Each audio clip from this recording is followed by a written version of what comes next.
Well, greetings, listeners. On this unscheduled podcast, we take a look at my reaction to the latest Call of Duty trailer, in this case being Call of Duty Black Ops 2, and all I have to say is, what the fuck? And I mean that in several different ways. The first one being, this series, in my opinion, has really gotten away from its roots. Okay, let's get the first thing cleared out. What is the trailer showing? What's the next Call of Duty game? It takes place in the fucking future. And what is it dealing with? Terrorists gain control of America's robot army and turn it against us. That is such a far cry from how this series started off. Most people have no idea how this series started off and how it built up. This Call of Duty started off as the respectable, non-Hollywood, trying to pay respect to the veterans game. The first one really tried to give you a sense of the reality of conflict, how people experienced war, try to give you more of a respect of the people that really fought in the conflicts. It went to find the more obscure stuff that people hadn't seen as much. Of course, it was always influenced by Hollywood, yes, but it made sure to include things like the North Africa campaign, which had been overlooked by most forms of media. They took us to Stalingrad. They were the ones that made the Russian campaign such a popular feature of video games nowadays. That was them, because they wanted to show a wider scale of the war, kind of get a sense of everyone who fought. And they really went about it in a very classy way. And then they came with Modern Warfare 4, which was an interesting way to kind of show the transition of war. But with the advent of the Modern Warfare sub-series of Call of Duty, it got more and more Hollywoody. And at this point, it's gone completely from being realistic fiction to now being complete science fiction. So the series has really gotten away now. But you know what? I might have forgiven it a bit on that if they hadn't called this Black Ops 2. Why is this Black Ops 2? Is the biggest question here. Why not make this a new franchise? Why not make this a new sub-franchise, is what I should say. You have the Modern Warfare, you have Black Ops. Okay, we have Modern Warfare. We can have that cover, obviously anything taking place in the modern time period. Seems like a good idea. Then you would have the Black Ops. Look at the Cold War period. Black Ops would be the Cold War period, when we weren't fighting open conflicts as much. You had Vietnam, maybe Korea. You have, Black Ops missions into the Soviet Union, Communist China, other places around the world, the colonial conflicts that are taking place at the time. The United States was involved in a lot of stuff. Hell, people forget about the invasion of the Dominican Republic. There's something most of you don't know about. We invaded the Dominican Republic. Not to mention the Indonesian crisis. There's a ton of different aspects. You could really have fun with the Cold War. And a lot of people love the Cold War. Come on, Vietnam music playing in an appropriate setting. Or hell, you can even go to the 80s. Why not take us to the 1980s and have fun with this? We can be in Nicaragua, Cuba, Africa. Show us a bit of the fall of the Soviet Union. Ton of material there. I mean, I know the technical reason why they're calling this Black Ops 2, because let's face it, all of the games are basically looking at special ops guys. Modern Warfare 3 there, we followed Price and his group, the SAS guy, and a bunch of Delta Force guys. That's pretty Black Ops right there. But this is Black Ops 2 because they somehow brought back Sergeant Woods from Black Ops 1. How? Why? Oh, I don't have to ask how. Okay, they show him clearly as being his younger self in what is supposed to be the year 2025. Clones. Do I really have to... They cloned him. I don't know why they would clone him in particular. I mean, yes, he was a pretty good Black Ops guy who apparently died back in the 1960s, 60s. Why clone him in particular? You know, are there some more modern guys you can probably base it off of? That's the connection to make it Black Ops 2. They should have dropped us having, hey, it's Woods from Black Ops 1, even though he died in the first game. And now we apparently like the character too much, so we're just going to say he survived that grenade explosion to the chest, point-blank range.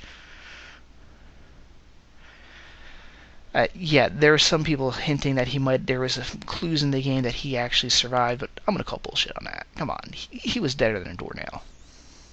And that's alright. It's great when you can kill off a character in a single-player experience. That brings emotional impact to the story. It's a good thing to introduce. I don't see why you just couldn't make this Modern Warfare next gen, Modern Warfare, Future Warfare, something along those lines.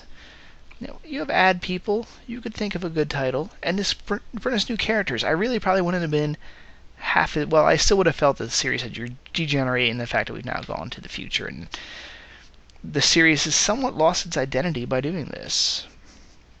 What was supposed to be a realistic shooter, as realistic as Call of Duty's gameplay will ever allowed, it's now just become another sci-fi shooter? Come on. Now, to get into the actual plot and some things that are kind of hinted at in the trailer, we're introduced to Woods as a very old man, so this looks like it might be original Woods in the year 2025 in a place called the Vault. I'm guessing this is probably some place like the CIA or whoever keeps their old retired people that they don't want to spill the beans on all their secrets.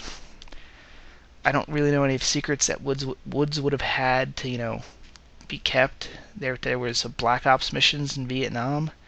Most of us know that. Mason had more important stuff to keep secret. Woods knew most of the more straight up Vietnam mission stuff, not even the Black Ops stuff that they were going into the Soviet Union as much. Or the complete infiltration that happened in Black Ops 1. I don't think Woods really knew most of that stuff. So I don't know why his character would be in this. Maybe if this is Woods that survived, he got other information, or maybe the Vault is something else.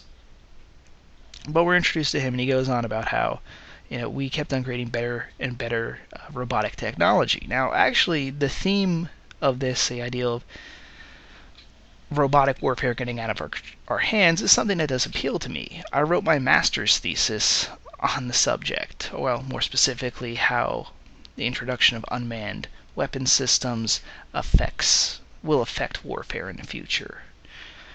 So I am very knowledgeable on this kind of subject area, and this is, of course, one of the things that I had mentioned even in my thesis. A concern that people might have is, hey, if we automate our systems, computers can get hacked. What happens if we lose control of those systems?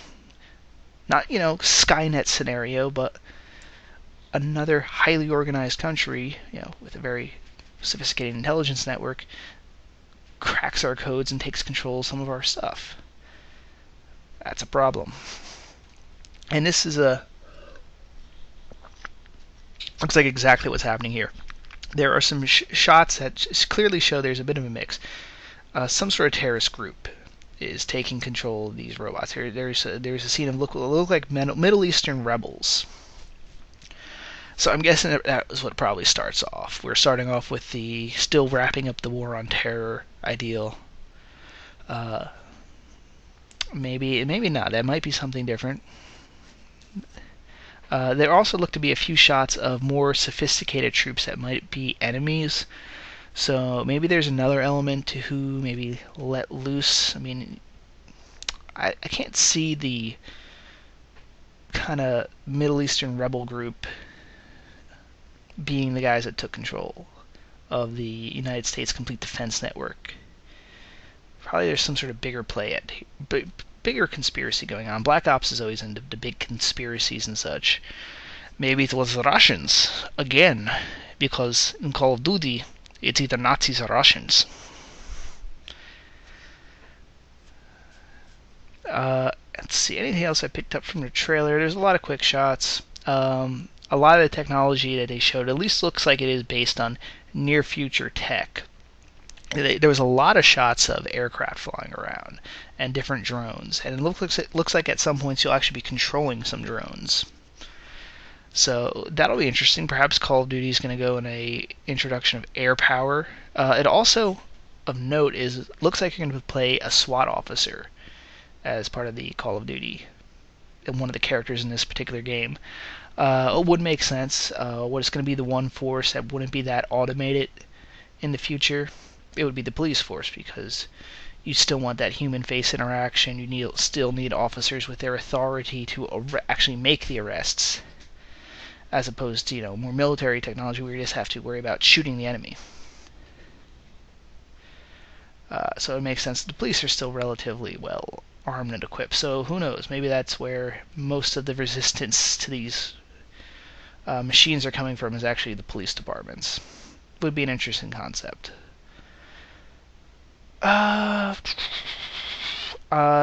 Most likely we'll see zombies in here. This has kind of always been... Modern Warfare has thus far not had any of the zombies in their franchise, but ever since World at War, which is kind of what I like to call I would call it the A sub-franchise, because it seems to be that it started with we have Modern Warfare that first broke away, and now it seems like they had Modern Warfare in World War II with World at War, but then the World at War sequel was really Black Ops. So that's why I like to call it the A franchise, because it came off the World War II shooters. And I forgot where I was going with that. It's late. Not much else. Near tech, police officer most likely.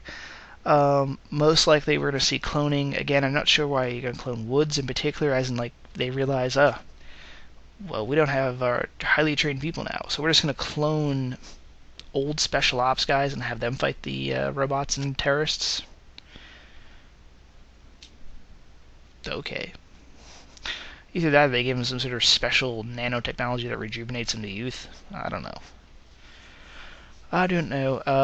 But, oh yeah, I remember what I was about to talk about before with the zombies. So I'm going to guess that since this is franchise A, we'll have zombies in this one. Probably similar to the last one. I know there is a story with the zombies. I never cared to pay that close attention, though. But zombies in the future might be interesting. Zombies versus robots. An interesting... Maybe we'll have zombie robots. Anyway, that's my reaction. I'm sure it's a little different than most people's reactions that they're posting here on the internet, in that they're like, oh my god, it's Black Ops, it's Black Ops, it's Black Ops! Most of those guys don't give a shit about the single-player campaign, which is the only thing that's been revealed here. So they really shouldn't be talking about it if they don't really play the single player or care about the single player or care about the story. Hey. And most are excited.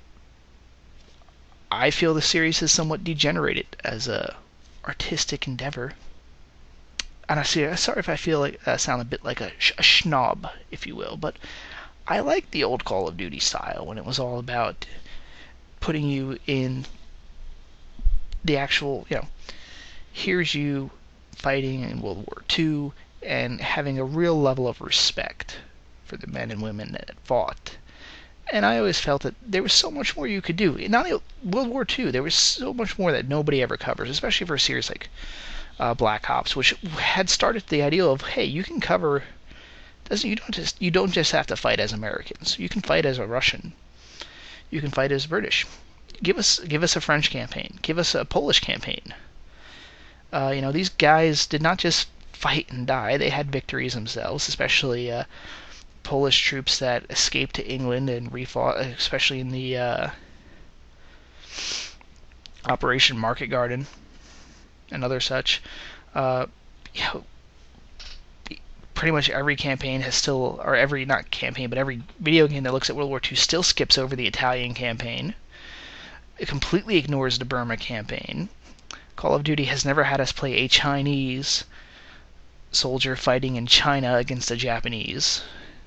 That's completely untouched. And then, what about Korea? You can do Call of Duty in Korea. I was hoping that the Black Ops sequel would actually be like a prequel and go, okay, maybe we'll see a couple of these characters fighting in Korea when they're kind of new, and maybe kind of brand new to the Rangers and all that type of stuff. And we'll have an adventure in Korea and China, or something along those lines. Alas, no, we get the future, with a character that's already been dead.